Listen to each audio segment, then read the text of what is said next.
Dan Allah setiap mau menurunkan bala, itu pasti ngomong dulu sama kutub. Kalau kutub mengiyakan, maka turun adab. Tsunami, terjadi gempa apa di dunia, sudah di ACC sama kutub. Apakah engkau nggak tahu bahwa ziarah ke makam anakku Abdullah bin Alwi Al-Haddad ini bisa mengabulkan 70 hajat? Sahabatku, mayoritas manusia memang gampang tertipu ketika agama sudah dicampur cerita mistik. Sedikit-sedikit bicara wali kutub, pengatur bencana, Habib keramat, kuburan pengabul hajat.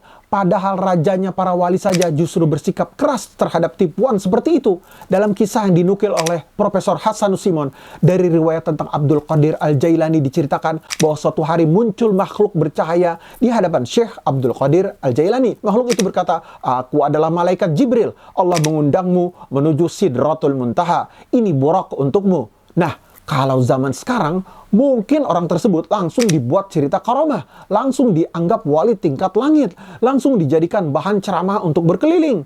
Tapi Syekh Abdul Qadir Al-Jailani tidak mabuk dengan penampakan saja. Beliau langsung membentak, "Diam, kamu tidak lain adalah iblis yang ingin menyesatkanku." Makhluk itu pun gagal, lalu berkata, "Dengan keluasan ilmumu, engkau berhasil selamat dariku." Tapi Abdul Qadir Al-Jailani tidak bangga diri dan beliau justru menjawab, "Bukan karena ilmuku, aku selamat hanya karena rahmat dan hidayah Allah." Lalu kemudian selesaikah? Belum. Iblis datang lagi dengan cara lebih halus. Ketika Syekh Abdul Qadir Al-Jailani berada di hutan dalam keadaan lapar dan haus, tiba-tiba datang awan, lalu turun hujan sehingga beliau bisa minum. Sesaat kemudian muncul cahaya besar di langit. Lalu terdengar suara, "Wahai Abdul Qadir, aku adalah Tuhanmu. Aku telah menghalalkan semua yang haram bagimu." Nah, perhatikan sahabat, ada suara dari langit, ada cahaya, ada bantuan, ada kejadian aneh. Kalau manusia sekarang mungkin langsung sujud, langsung percaya, langsung bikin pengajian kisah karomahnya. Tapi apa jawaban Syekh Abdul Qadir Al-Jailani? Beliau langsung membaca, "A'udzu billahi minasyaitonir rajim." Lalu tipu daya itu hilang.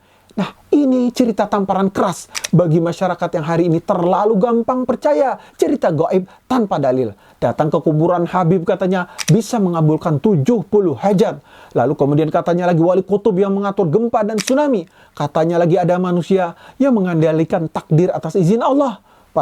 Padahal Abdul Qadir Al-Jailani sendiri tidak pernah tertipu dengan suara langit, cahaya, atau penampakan. Semakin kuat tauhid seseorang, semakin dia takut terhadap khurafat sebenarnya. Kalau sosok sebesar Abdul Qadir Al-Jailani saja curiga terhadap suara dari langit, lalu kenapa hari ini banyak orang malah bangga percaya cerita-cerita yang bahkan dalilnya tidak jelas?